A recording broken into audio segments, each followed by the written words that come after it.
परसों मेरे सामने एक 30 साल लड़की का वाकया आया। परसों नहीं, वाकया तो 2-3 महीने पुराना है। 30 साल की लड़की, 3 बच्चियां उसकी, शौहर को हार्ट अटैक हुआ, मर गया। अब आप बताओ यार, 30 साल की लड़की की तो अपनी शादी की उम्र है, किस कदर टेंशन है ना उसको, किस कदर टेंशन में होगी।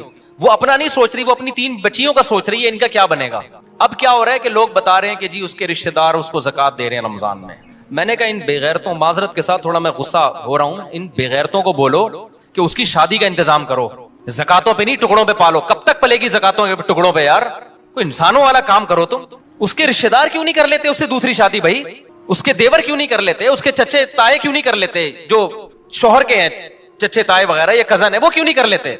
ये 3 बेटियों को अजनबी पालेगा ये अच्छा है, या उसी के चच्चा ताए पाले वो अच्छा है। नहीं आ रही मेरा ख्याल है बात समझ में। ये जो मैं इतना पागल हो जाता हूं ना 2-2 शादियों पे, मेरा दिमाग नहीं खराब है। आप सोसाइटी में जाके अजाब तो देखो, उसमें क्या गुजर रही होगी लड़की। ऐसी बेशुमार है हमारे इल्म में, 20 साल में बेवा हो गई, 22 साल में बेवा हो गई, बर्बाद हो गई जिंदगियां उनकी।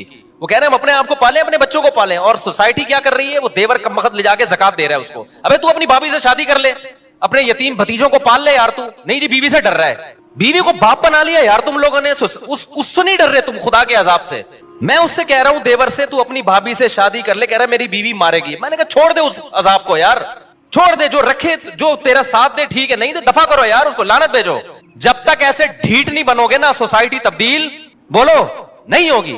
मैं अगर आपके सामने लिस्टें पेश करना शुरू कर दूं ना उन लड़कियों की जो जवानी में तलाक हुई है, बेवा हुई, जो जिनाकार बनी है, वो अपनी बच्चियों को बेचने पर मजबूर हुई हैं, तो तुम खून के आंसू रोगे यहां बैठ के। एक औरत का ख्याल किया जा रहा है, मेरी वाइफ नाराज हो जाएगी, सोसाइटी जाए भाड़ में, भले तबाह हो जाए, जिना फैले सोसाइटी में। तो मुझे मैं ऐसे लोगों को जानता हूं। 90 की बात है, 90। अब मैं पूरी डिटेल नहीं बताऊंगा, वो समझ जाएंगे मेरे बारे में बात हो रही है। 90s के शुरू में केस मेरे पास आया, 2 जवान लड़कों की शादी हुई। एक की उम्र मेरा ख्याल है 20 साल होगी, एक की उम्र 21 साल। उनको लव मैरिज हुई, दोनों भाइयों की लव मैरिज हुई। लड़की की उम्र मेरा ख्याल है 17-18 साल की थी, और दोनों की ना, दोनों भाइयों को कहीं लव हुआ, तो अब्बा के 2 ही बेटे थे, उन्होंने दोनों की कर दी शादी। बड़ी अच्छी जिंदगी, दोनों भाई एक घर में रह रहे, उनकी बीवियां भी एक घर में। अब क्या हुआ है कि जी एक को कैंसर हो गया, वो मर गया। 3-4 साल के बाद ना 3-4 बेटियां हो गई, और बेटियां भी बेटे की लालच में होती हैं, वरना इतनी बेटियां आजकल कोई पैदा नहीं करता। वो 3 बेटियां हो गई लगातार, कि अब अगले साल लड़का आ जाए। वो हो गई 3 बेटियां लगातार हो गई, और लड़के की हो गई कैंसर से डेथ। 1990 से लेके ना आज तक वो लड़की ऐसे ही बैठी हुई है। उसकी उम्र कितनी थी जब वो बेवा हुई है? 20 या 21 साल। समझ रहे हो, इंतहाई खूबसूरत लड़की, 20-21 साल की। 3 अब क्या हो रहा है कि वो बेटियां पाले या वो अपने आप को पाले। सोसाइटी को उस पर तरस, बोलते क्यों नहीं भाई? नहीं यार, लोग जा रहे हैं ताजियत के लिए, अयादत के, ताजियत के लिए, बेवा हो गई, कुछ लिफाफा दे के आओ। मैं उस वक्त, मैं बच्चा था उस वक्त, मैं कह रहा था इन बेगैरतों को बोलो उस देवर से इसकी शादी करा दें जो उसी घर में रहता है। बताओ इसकी कहीं अजनबी जगह पे होगी तो सौतेली बेटियों पे कैसे इतमाद किया जाएगा?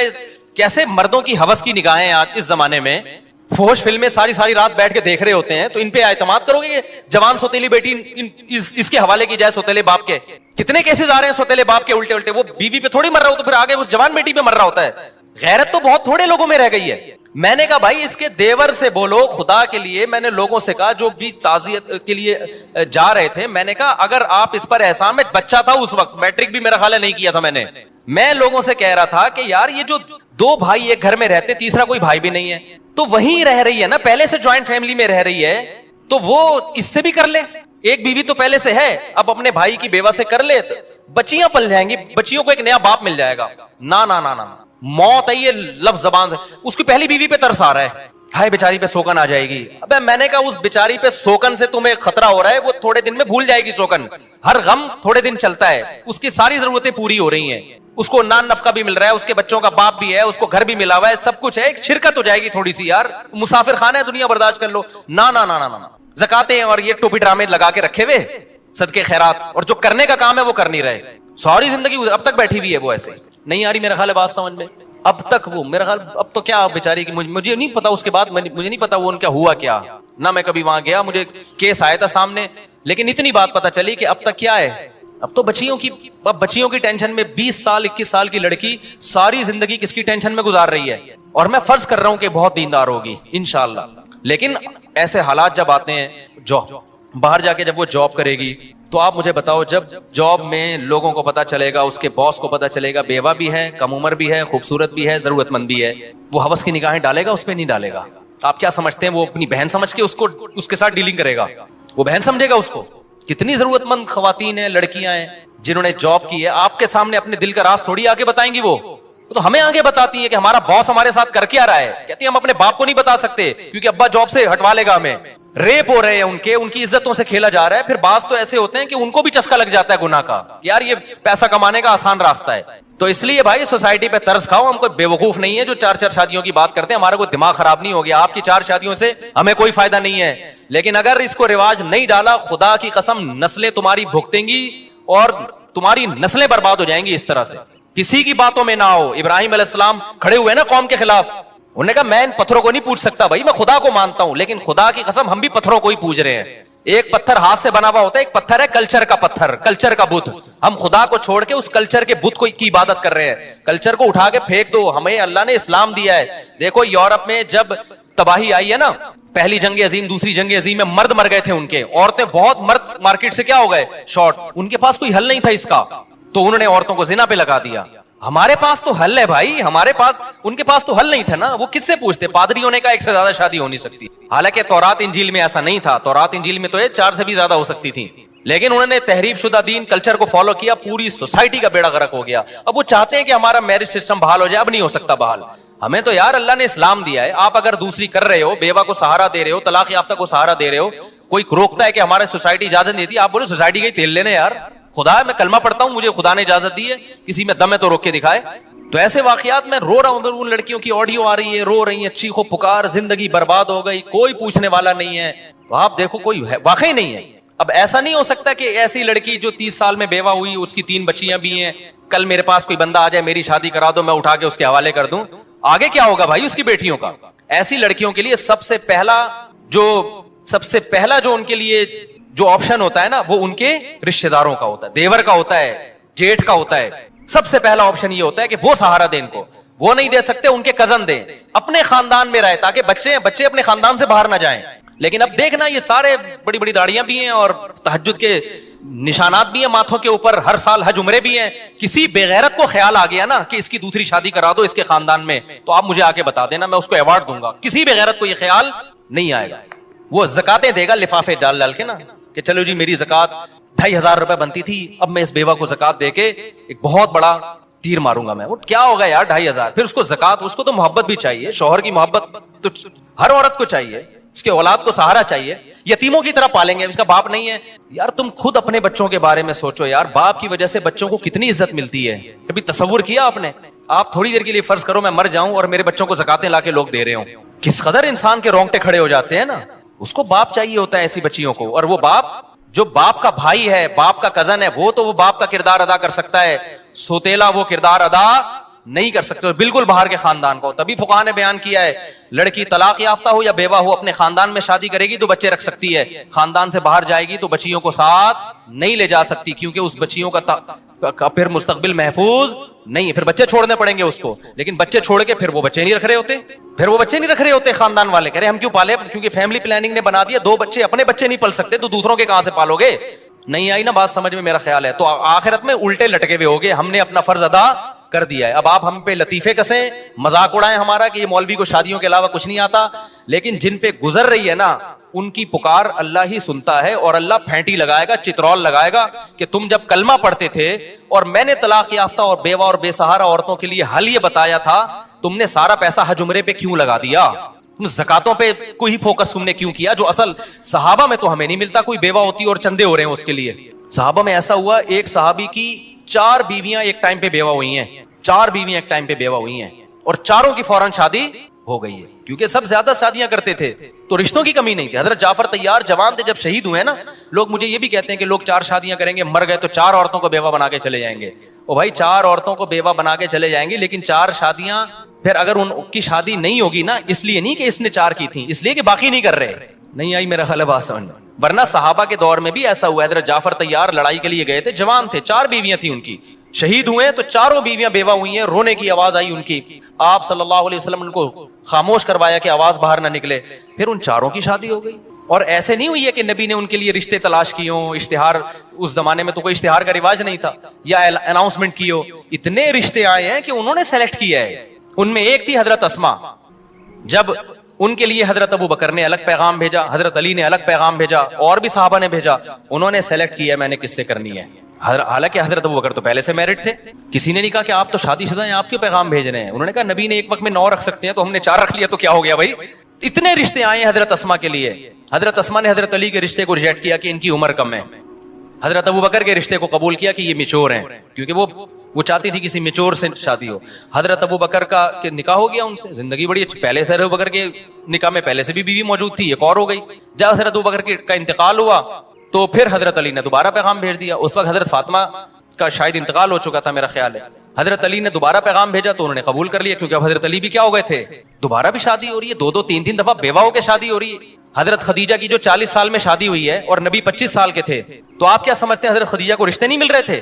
खतबहा अशराफ कौमिन, हदीस में जब खदीजा बेवा हुई हैं, कौम के सरदारों के रिश्ते आए हैं, उनमें एक नबी सल्लल्लाहु अलैहि वसल्लम का था। तो हजरत खदीजा ने फरमाया कि मैंने शादी ऐसे शख्स से करनी है जो मेरा माल तिजारत में लगा सके, उसके लिए ईमानदार आदमी चाहिए। तो ये क्या है, ये ईमानदार। वहां भी सिलेक्शन हजरत खदीजा की तरफ से थी, वो मोहताज नहीं थी कि नबी से निकाह करने पर, ना ना ना, उन्होंने खुद सेलेक्ट किया था, भाई ये मेरे लिए ज्यादा सूटेबल है।